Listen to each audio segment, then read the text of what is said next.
Welcome back to Mideast in Depth. Today we'll be looking at Turkey's shift on the Syrian war and asking whether the PKK is the real target of Turkish strikes. The editorial of the New York Times states that Turkey significantly escalated airstrikes against Islamic State targets in Syria last week could substantially bolster efforts to fight the Islamic State. But that shift was immediately followed by a dangerous development that will create even more turmoil in the region. The editorial explains that on Friday, Turkish warplanes launched airstrikes against the camps of the Kurdistan Workers' Party, or PKK, a guerrilla group that operates out of remote regions in northern Iraq. The attack ended a truce between the Ankara government and the Kurdish militants that has largely held since 2013. It continues, having sought Turkey's greater involvement in Syria for a long time, American officials appear reluctant to criticize Turkey's bombing of the PKK. It adds, in launching new attacks against the PKK and engaging in the war against the Islamic State, Turkey appears motivated by a desire to stem the proliferation of armed Kurdish groups along its border. It states that in the short term, Turkey's action is counterproductive for fighting ISIS, a Syrian offshoot of the PKK known as the People's Protection Units, or YPG, has been among the most reliable allies for the American military in Syria, as it has desperately sought fighters it can trust in Syria to hold down terrain.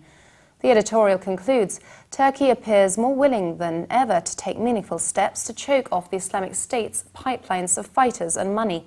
But Turkey's simultaneous campaign against the Kurds could seriously undermine those efforts.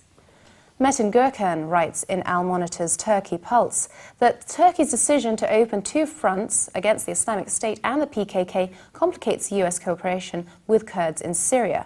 He writes, while strategic negotiations between Turkey and the United States proceed on how to implement their new accord, the decision to create an IS-free zone in northern Syria is a done deal.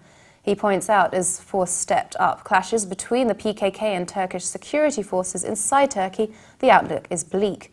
Since the Suruç bombing, there have been wide-scale street demonstrations, militant roadblocks, and torching of vehicles, especially in Istanbul and the eastern provinces, where Kurds mostly live. He writes, the United States wants to create IS-free corridors in southern and northern Syria, and it needs Turkey's cooperation on the northern corridor. The goal of the strategy is to wedge IS between the two corridors, erode it initially with air attacks, and then eliminate it with offensive ground operations by the Free Syrian Army, the PYD's militia, and Assad's forces, with close US air support. He explains, Turkey knows how much the United States needs the Incirlik air base to establish and maintain the IS-free zone in the north. This is why Ankara cleverly puts its attacks against IS in Syria and the PKK in Iraq into the same basket, which forced the US to accept both. By bombing the Kurds, Turkey hopes to recover the strategic superiority it has lost in regard to the PKK. The journalist highlights that the United States faces a strategic dilemma. Should it continue its cooperation with the PYD against IS, which seems to be going well, or should it opt for closer cooperation with Turkey at the risk of curbing the effectiveness of the PYD and the PKK in the region?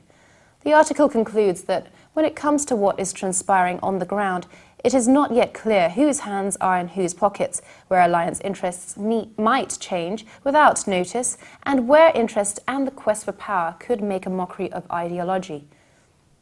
For more updates, please visit levant.tv. And subscribe to Mideast In Depth on iTunes. Thanks for watching. Bye for now.